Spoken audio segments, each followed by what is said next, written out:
What is going on, guys? Welcome to this episode of Odds and Ends. Today, we're going to talk about all 38 new games that I beat in 2019. So grab some popcorn, grab a Coke, and enjoy the video. Let's get started.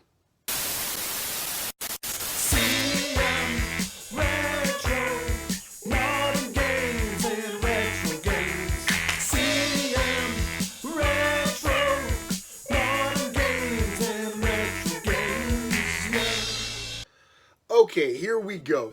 So a couple things here real quick. I play games on like normal mode and I play through the story. Sometimes I may go back and do some side mission stuff, but not often. I want to play through the story mode on normal and then move on to the next game. My philosophy is normal mode is what they want you to play on, and if they wanted you to play through those side missions in the story mode, they would include those into the story mode and the games would be longer. But anyway, that's just me. I'm getting old, so I don't have time to do all the side missions. Also, last year somebody mentioned this. I actually caught it in post or in editing, and I was like, it's not a big deal. But these are brand new games I've never experienced before, or I'd played maybe a little bit before but never finished. So a lot of these games are new experiences for me, new franchises, which is great. But we're not including the Marios and the Contras and the Mega Mans and the Last of Us, games that I pretty much play through every year. Those are like staples of my life, right? In my gaming life. We're not counting those. So these are like 38 brand new games that I had never played through, or, kind of played a little bit but never finished. So 5 of those games I do not own physically. And we'll get to those in a second. But these are not really in any order per se. But the last 5 that I'm going to show you, those are in order from my favorite games that I beat this year. So let's just jump right into this. New Year's Day last year was spectacular. Beat 2 games on New Year's Day last year. We started off hot 2019. Little Samson, don't own a physical copy of that. And Operation C, which I actually live streamed, so there's a Let's Play in the Let's Play section if you're down with that. Strikers 1945, Z-Blade, both of those are on Neo Geo. And Crime City, which is on MAME. I was actually live streaming and fan request. Somebody was like, hey, play this game. So played through it. And that was pretty cool. Kind of frustrating, those old quarter eater arcade games. But let's get on to the games that I own physically. Alright.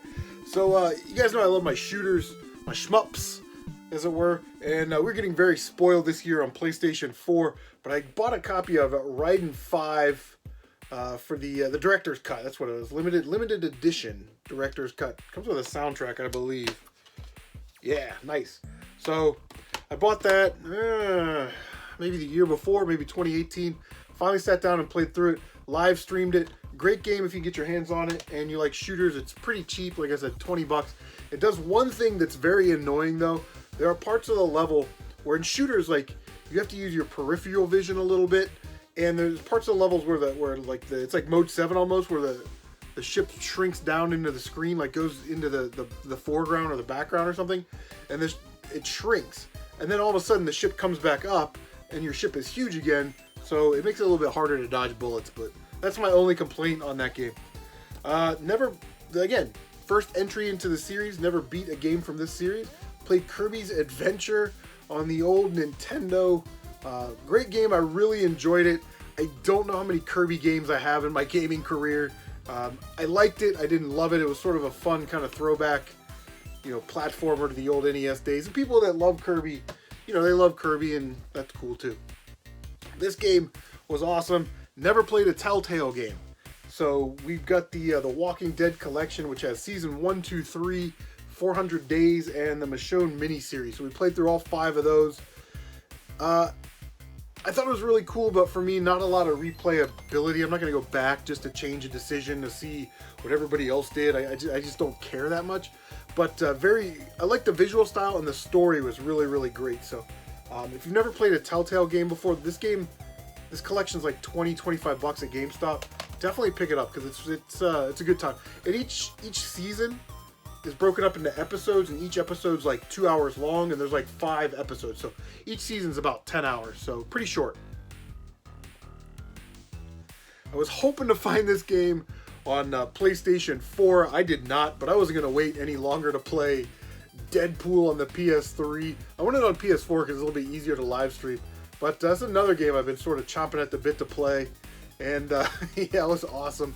It's a beat 'em up, hack and slash with some light puzzle and platforming elements, and pretty standard stuff. It's pretty linear, not too difficult. Bloodstone 007. I got this one from Tylord Stevenson. Oh, by the way, I mentioned any YouTubers in this video. I'll link them down below, so definitely check them out. But Tylord was like, hey, I got an extra copy of this game. We're all in a text group. We're all friends. Do you want it? I was like, heck yeah. So he sent me this, and I sent him something. I forgot what I sent him.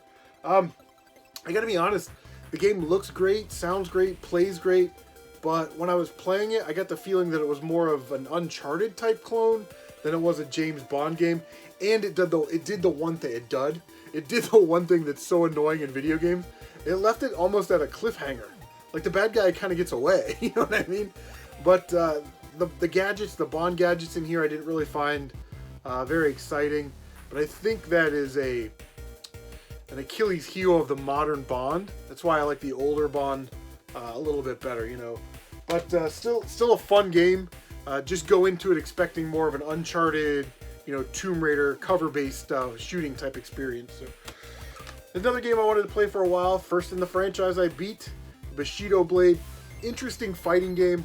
No life bars, so you're basically you're playing defense, waiting for a counter attack, and depending on where you attack your opponent, you can actually kill them with one strike, if it's a headshot or, a shot to the abdomen, stabbing through the abdomen, something like that.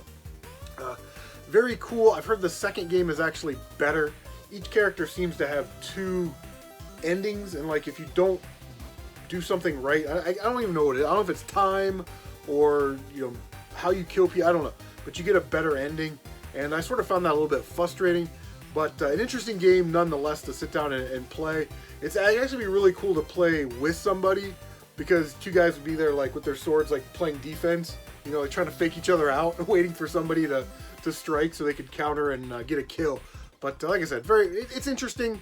Doesn't really have a lot of replayability after you've played through with all the characters. I think there's like 6. But anyway, next game. Okay, I got this game. I got it on eBay, I want to say, and I had heard so many great things about it. And to be honest, I got it for a great price. I think I got it for like 15 or 16 bucks complete. But it is Teen Titans on the Nintendo GameCube. The review that I watched on this sort of touted the game as a Marvel Ultimate Alliance type clone. And although there are certainly elements there, I did not like this game at all. It was kind of boring, actually. It's very hacking. Like, you could just play as Robin and go through the whole game, you know what I mean? And let your teammates beat everybody else up. I know it's probably made for kids and stuff like that, but I just didn't... I don't know. It just wasn't for me. But it was short, 4 or 6 hours or whatever. This game right here got sent to us by Uncle Strange, like, not in 2019, but maybe 2018. But it is Tomb Raider, the definitive edition. I like the new Tomb Raider games. I like the style, the open world, thing that they've got going on there. But for me, Tomb Raider was better on PlayStation 1, PlayStation 2. I like the go to the tomb, beat it. That trigger, your reward is the cutscene. It triggers a cutscene, a little bit of the story. Go to the next tomb, sort of wash, rinse, and repeat. Again, it's almost like the tombs were side missions in this game. And although it's a very good game, it's just different than the older Tomb Raider games. So it's more Uncharted-like, I guess, in that respect. Although Uncharted really isn't open world, it's more linear. But anyway, another Telltale game, Batman: The Enemy Within. The way this game started, I thought this was going to be a top 5 game for sure. That first mission where it's about the Riddler, and you're trying to, and I thought maybe, okay, so first mission is Riddler, second mission is another villain, and keep going, wash, rinse, repeat. There's a little bit of detective mode going on in here. I thought, man, that's gonna be really awesome. But after that first mission, they sort of broke from the formula that was probably the better formula, and yeah, I don't know. If you can find it cheap, these Telltale games are awesome. They're easy to play, and the stories are really good, but that one I think fell a little bit short in my opinion. Okay, here's another game that I've been waiting to play forever. The Punisher on the original Xbox. Love this game. I love the environmental kills in this game. Like you're in a kitchen and you can do like an environmental kill and dunk somebody's head into like a deep fryer, or like kick them out a window, or you're in the mechanic shop and you like drop a car on them and stuff. But very, very awesome game.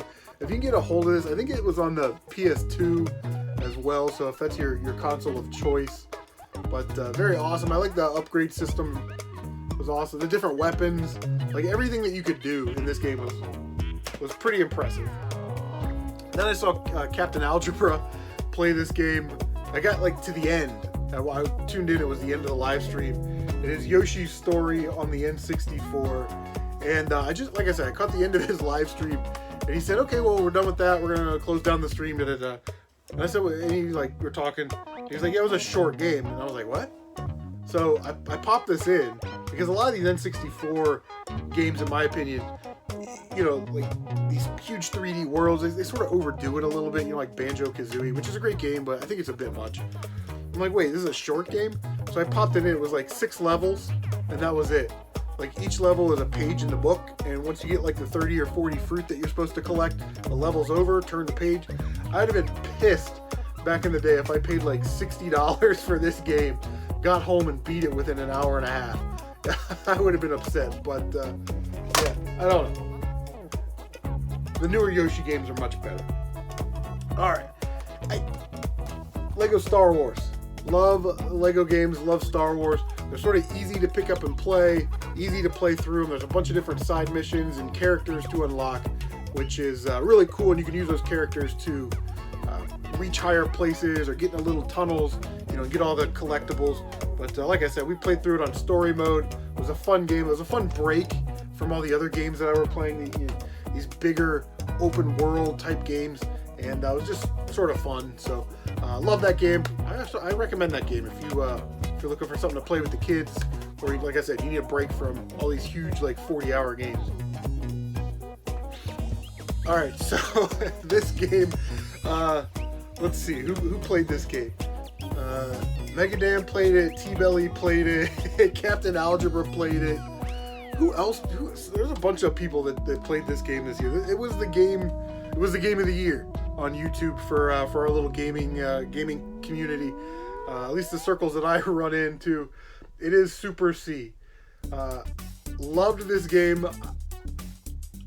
I like the original better, but this is a great game, and it's a perfect like weekend game. So if you want to play a brand new game and you're sort of familiar with the Contra franchise, you could probably play through and beat this game in a weekend, you know, if you learn it. I don't know. It's Contra, man. It's running, jumping, shooting, spread shot, alien, blowing stuff up. The boss I had the hardest trouble with was the green machine that shoots the lasers down. But like I said, once you get the pattern for that, pretty simple. Great game, though. Now, this game I rented a lot when I was a kid. I'd never beat it. I couldn't get like past like the first level. I didn't really understand what we were doing, but I popped it in. I played through it, and I'm like, okay, sort of got the hang of this. Kind of died somewhere around the last level, and then on the second playthrough, we beat it. Chippendales Rescue Rangers, great Capcom Disney platformer for the Nintendo. I don't need to tell you guys how awesome the Disney Capcom partnership was on the NES, but yeah, it just took me back to when I was a kid playing that first level. This is amazing. And yeah, it was an awesome nostalgia boost. I was happy to beat it, you know, the second time I played through it, because I wasn't really sure. I'd never watched like a playthrough of it, or you know what I mean. So to get through it, it was pretty easy. So recommend it. It's a cheap game, easy to add to the NES collection. All right, not gonna lie, I had pretty high hopes, high expectations for this game right here. I'm very happy to I think I got this in a trade from Forever Games, but it is Ghost in the Shell standalone complex for the PlayStation 2. Although it is a good game, you know, I wouldn't say it's hidden gem level. It's sort of the same thing over and over. They don't really provide you with a lot of like tools or resources or gadgets, you know, that kind of stuff. You can hack into systems, but you only need to do that once in the game to defeat these sniper posts. Other than that, it's basically a run and gun. You play between the two characters there, and it fits pretty well with the anime. I love Ghost in the Shell, but it fits in with the standalone complex anime. The final boss battle was really awesome, but other than that, the game's sort of bland. It's kind of like that like gray and green color the entire time. It's visually not pretty until you get to the final boss. Then it's pretty awesome.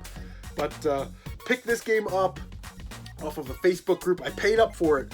It's a rare PlayStation 4 game. I think I paid $50 for it, and happy to have it. It is Gravity Rush Remastered, the NTSC version for the PS4.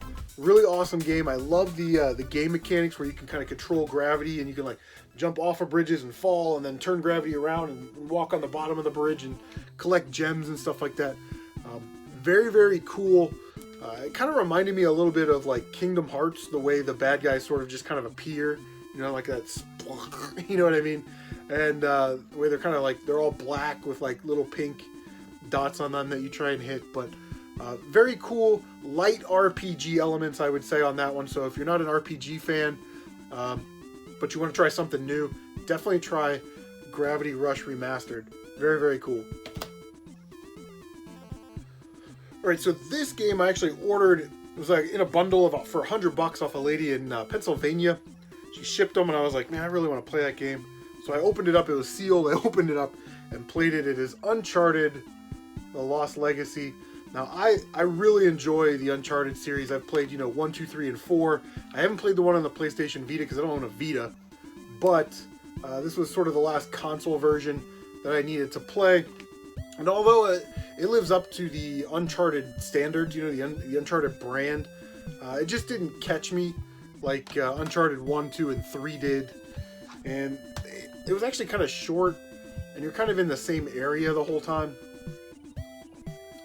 which is fine. I don't know if this was like originally DLC, so it was intentionally sort of short and kind of confined, if it were.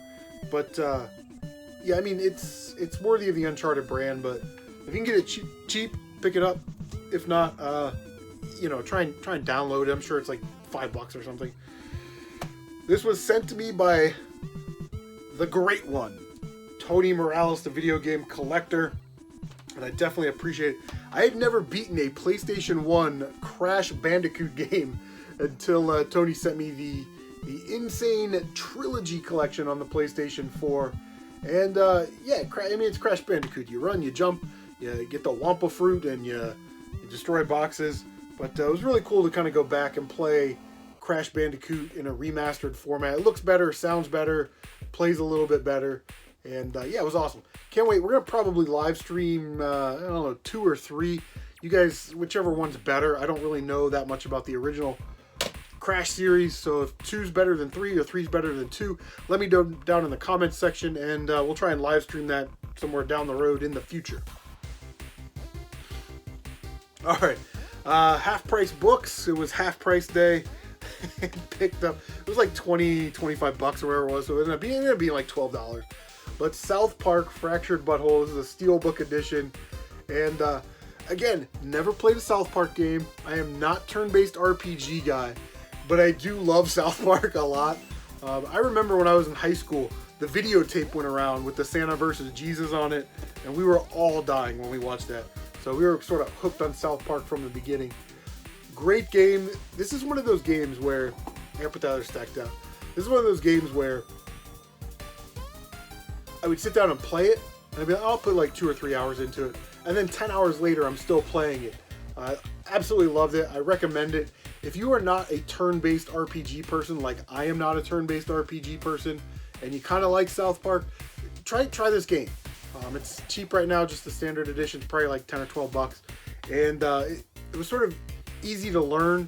They kind of really held your hand through it when it comes to like leveling up and selecting certain upgrades and things like that. So very cool game. Highly recommend that one. Close to making it into the top 5, as was this one. This was like number 6 or 7 on the list. Did not make it into the top 5. but an awesome game. Alice, the Madness Returns. I hope that they make a collection for this for PS4 or PS5 that has like the PC games on there, because I really want to play those. Very great atmospheric game. You play as Alice and you go to like this, it's almost like a nightmare world, Neverland, where everything's trying to kill you. And yeah, it was really cool. Visually, I liked it. Sounded great, and recommend it. I think I got that had at half price books too. I think I paid like 15 bucks for that. This was cool. We got FIFA. What is this? FIFA 16 with the women's national team. Now I'm a big fan of our women's national team. They're great. You know, winners get paid, man, and I think that they should get paid. But although lately they have not been acting like a team, they've been acting like a group of individuals. Just my opinion. So I played through the Women's World Cup tournament on here. It's not the World Cup, but it's a women's tournament. And that was pretty fun. We actually live streamed it. We were screaming goal and, you know, all that stuff. And yeah, it was really fun. It's like $4 or $5 in the GameStop bargain bin. I recommend getting some of these sports games, even if you're not a huge sports fan, especially when they're in the bargain bin. I got $5 worth of fun out of it. That game's already paid for itself, so very cool to play that game. Alright, so this game, some YouTubers will tell you is a hidden gem. It is not. This game is boring. It is Kim Possible, What's the Switch? Got this at Goodwill for $2. I was like, heck yeah, you know, people love that game and give it high praise. So, pick it up for the PlayStation 2 collection anyway. Play it anyway. It's a good game. It's an okay game, but I wouldn't go as far as to say it's a hidden gem. You know, they make these like Disney and kids games to be sort of easy for kids, and that's fine. I'm okay with that. But visually, it's not interesting. The gameplay is basically the same throughout. It kind of reminded me of Batman Brave and the Bold for Wii. Sort of that same thing. It's the same model, wash, rinse, repeat. Everything looks the same, sounds the same. So I'm definitely, let's say it, not a hidden gem. Whoever said that is a liar. They lied to you, to your face. Just kidding. I mean, that's their opinion. I got this from, where did I get this from? Thrifty Gamer, who changed his name to something else. But very cool. Couldn't wait to play it. I wasn't aware that they actually made a remaster version for PS4, but it is Catherine. It is a puzzle platformer type game. Very, very cool. The story is interesting, where his girlfriend's name is Catherine, and then this other girl comes into his life, and her name is also Catherine, but Catherine with a C, and his girlfriend's Catherine with a K. And he goes home and has these like weird dreams. And he goes into this like weird world where he's got to like climb all these blocks. But it's very cool. I highly recommend it. It wasn't too difficult on the normal mode, but there was definitely some challenge there. So if you're not into difficult games, probably not for you. But a very, very cool Atlas title. And happy to add that to the collection. Thanks, Thrifty Gamer. Got this game, I'm going to say, 4 years ago. And I don't know if it was that long ago. 3 years ago, maybe, from Hav G. And it is Batman Arkham Knight. Just finally beat this a couple nights ago. Really awesome game. This is my first go-around into the Batman Arkham anything games. And I really enjoyed it. I like how they broke up the Batman sort of beat 'em up, driving the Batmobile / tank, doing the detective work. Like, they broke up all three of those things very, very nicely, in my opinion. And it was a great game. The story was awesome. And I love all the stuff that you could do. Although I thought the gadgets were a little weak. You know, Batman gadgets were a little weak. And some of it was pretty hard, but other than that, man, I definitely recommend this. You can get this at GameStop for like $5. It was pretty awesome. Okay. With those 33 games out of the way, we are down to our final 5. I'm pretty excited. Here we go. Okay, so there were a lot of games that could have made my top 5. You know, Alice and Catherine, all great games. But when it came down to it, I thought about how these games sort of affected me. I don't know if that's the right word. The anticipation that I had when I wanted to play them. And they're all great games. But I just tried to kind of think about all these games, what are the 5 games that I want to play over again? If I could experience them again, for the first time, I guess. But the first game, number 5, the first game was sent to us by Emceemur, and it is Titanfall 2. Never played a Titanfall game. I actually don't like first-person shooter games, but Emceemur sent this to me, and he was like, "It's a great game, gotta play it." So I popped it in, and it was really good. I really enjoyed this game. In fact, we live streamed the entire game in one sitting later last year. But it did almost everything that it needed to do, and it did it perfectly. It's a short game. It's like 8 hours to play through the whole thing. The story is awesome. It's about, you bonding with this mech, and it's saving, the planet or the world or whatever, the universe. But they didn't draw it out. It was the perfect amount of story. The weapons, there's a lot of different weapons that you can use, but they're all good. You know what I mean? It's not like you have a pea shooter and then all of a sudden you have the metal blades. Right? All the weapons are good, so it makes playing through levels easier. And it was just kind of fun. There's some platforming and some puzzle elements to it, and I really enjoyed it. And I'm very happy that Emceemur sent that to me. And visually it looks great. Everything, all that stuff, a lot of standard stuff nowadays. It looks great, sounds great, plays great, all that stuff. And very cool, very cheap. So go ahead and get it. If you've never played first-person shooters, or you're not a first-person shooter fan, this is a good one to start with. So, because I was the exact same way. I'm not a first-person shooter person, but I love that game. And that's why it's number 5. Alright, number 4 is a game that I've been wanting to play for years. Almost 20 years I've wanted to play this game. I picked it up at a garage sale a couple years ago and a lot of PlayStation stuff. By the time I broke off and sold some of the pieces, this game's absolutely free. But it is Brave Fencer Musashi. Side note, I do need the manual. So if anybody has the manual and you want to trade or sell it to me, hit me up on Facebook or something and let me know. I might be down. But again, action RPG, Squaresoft, PlayStation 1. What more could you want in a game? Not difficult to find all the quests. The quests aren't overly complicated. It's fun to fight enemies and get through levels and do the boss battles and stuff like that. The one boss battle that sticks out in my mind the most is when you kind of ride through the mine car, and then it's this big bug, and the bug's curled up and it's shooting at you. I love that boss battle. It took me like 5 or 6 times to beat it, but when I did, I was like, that was epic. The leveling up system, the item stuff, not very difficult. The one part that was difficult was the steam tower, because you got to be platform perfect and everything's timed. But if you are a fan of action RPGs, check this game out. If you're not an RPG person, check it out as well. I know it's a little on the pricey side, it's about $50, but it's a good game, great game, and it's totally worthy of being number 4. I'm happy that I was able to play through it this year, and very, very, very cool. Okay, coming in at number 3 is another Tomb Raider game, but one that you might not expect, because Shadow of the Tomb Raider was sort of new last year and kind of the end of 2018. This game I had never heard of, but I actually saw somebody did a review on it or mentioned it, and I had to have it. It is Lara Croft and the Temple of Osiris on PlayStation 4. Had to order that one from the PAL region. You see the Peggy symbol there. In America, we got this game in a case, and then it was a download code. In PAL, it actually physically came on a disc. If you like Tomb Raider, you have got to get this game. It's $20-25 to have it shipped from overseas. It's a Diablo-style Tomb Raider game, so it's top-down. Again, 6 to 8 hours, maybe 10 hours at the most, and then you can go back and do all the collectible stuff that you do in Lara Croft games. But what really makes this game unique and a must-own is it's up to 4 player.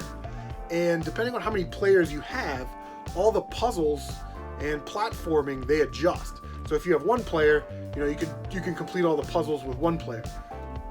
If you're playing with 4 players, then the puzzle gets adjusted to where you need 4 players to hit things or stand on things or break things at certain times to, complete the puzzle, which is very, very cool. So I highly recommend it. It was so much fun to play Tomb Raider in that sort of realm. that style, that non-linear kind of top-down style. You can also kind of go anywhere and do anything as long as you beat all the tombs. And go back and there's like speed run challenges where you got to beat the time trials, stuff like that. There's like skulls that you can collect, different weapons. You can upgrade the weapons, and then like I said, the boss battles. Well, maybe I didn't say it for this game, but the boss battles in that game are epic. They're huge. They're massive. And they're very cool to figure out. One of them's like a puzzle you got to figure out. One of them's like a dung beetle and it's rolling a ball and you're on the ball. It's great. So if Lara Croft and Temple of Osiris, highly recommend that game. Very, very awesome.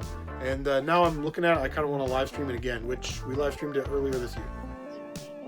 Coming in at number 2. Guys, I play a lot of games in my life. This might be the greatest game of all time. However, I am not qualified to make that assessment because there are a lot of great games that I haven't played, like Ocarina of Time. You know what I mean? I've never beaten Ocarina of Time, so I don't feel qualified. But I will say that this is one of the most interesting, most well done, and most complete games that I have ever played in my entire life.